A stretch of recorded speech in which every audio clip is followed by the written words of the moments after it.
നമസ്കാരം. ചെയ്ത തെറ്റ് തിരുത്താൻ ശ്രമിച്ചാൽ പോലും തിരുത്താനാകാത്ത സാഹചര്യത്തിലേക്ക് കൊണ്ടെത്തിച്ചിട്ടുണ്ട് എന്ന് പോലും മനസ്സിലാകാതെ കുട്ടി സഖാക്കന്മാർ അവരുടെ വീരകൃത്യങ്ങൾ ഓരോന്നായി തുടരുകയാണ്. അതായത് കണ്ണൂർ മട്ടന്നൂർ പോളിടെക്നിക്കൽ കോളേജിൽ രക്ഷാബന്ധൻ ദിനത്തിൽ രാഖി കിട്ടിയ വിദ്യാർത്ഥികൾക്ക് നേരെ SFI പ്രവർത്തകരുടെ ഗുണ്ടായിസം നടന്നു എന്നതാണ് റിപ്പോർട്ട്. ഇതിനെതിരെ പരാതി ഉയർന്നിട്ടുണ്ട്. രാഖി കിട്ടിയതിനെ ചോദ്യം ചെയ്ത് SFI നേതാക്കൾ വിദ്യാർത്ഥികളെ ഭീഷണിപ്പെടുത്തി ബലപ്രയോഗത്തിലൂടെ വിദ്യാർത്ഥികളുടെ രാഖികൾ അഴിപ്പിച്ചു, നശിപ്പിച്ചു എന്ന ആരോപണമാണ് ഇപ്പോൾ ഏറ്റവും കൂടുതൽ ശ്രദ്ധയാകുന്നത്. SFI ആക്രമം പ്രിൻസിപ്പാളിന്റെ ശ്രദ്ധയിൽപ്പെടുത്തുന്നതിനായി പോളിയിൽ എത്തിയ കേന്ദ്ര പ്രവർത്തക സമിതി അംഗം NCT ശ്രീഹരി ഉൾപ്പെടെയുള്ള ABVP നേതാക്കൾക്ക് നേരെ SFI ക്രിമിനലുകൾ നടത്തിയ കയ്യേറ്റ ശ്രമം തീർത്തും അപലപനീയമാണ് എന്ന് ABVP ചൂണ്ടിക്കാട്ടി.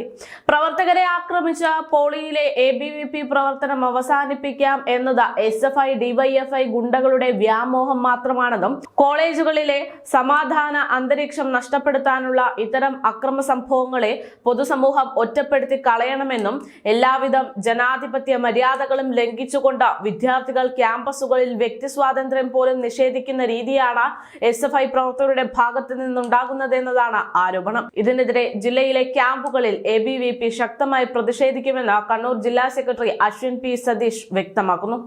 ഇതെല്ലാം നടക്കുന്നത് യഥാർത്ഥത്തിൽ ഭരിക്കുന്നത് തങ്ങളുടെ പാർട്ടിയാണെന്നും തങ്ങൾ ചെയ്യുന്ന തെറ്റ് അതാരും ചോദ്യം ചെയ്യില്ല എന്നുള്ള ധൈര്യവും കൊണ്ട് തന്നെയാണ്. SFI എന്നൊരു പ്രസ്ഥാനം അത് കാണിച്ചു കൂട്ടിയ കൊള്ളരുതായ്മകൾക്ക് ഒക്കെയുള്ള ഫലമായിരുന്നു കഴിഞ്ഞ തവണത്തെ ലോക്സഭാ തെരഞ്ഞെടുപ്പും അതുപോലെ തന്നെ ലോക്സഭാ തെരഞ്ഞെടുപ്പിന് ശേഷം കോളേജ് യൂണിവേഴ്സിറ്റികളുടെ ഭാഗമായി നടത്തിയിട്ടുള്ള യൂണിവേഴ്സിറ്റി തെരഞ്ഞെടുപ്പിലൊക്കെ SFIയും അതുപോലെ തന്നെ ഇടത് സംഘടനകളും തോറ്റത്. അപ്പോഴൊന്നും ഇവർ പഠിച്ചിട്ടില്ല. ഇവരുടെ അധികാരത്തിന്റെ ഹുങ്കിൽ കാണിക്കുന്ന ഇത്തരം പ്രവർത്തനങ്ങൾ ജനങ്ങളെ ബുദ്ധിമുട്ടിക്കുന്നുണ്ട്, വിദ്യാർത്ഥികളെ ബുദ്ധിമുട്ടിക്കുന്നുണ്ട് എന്ന്.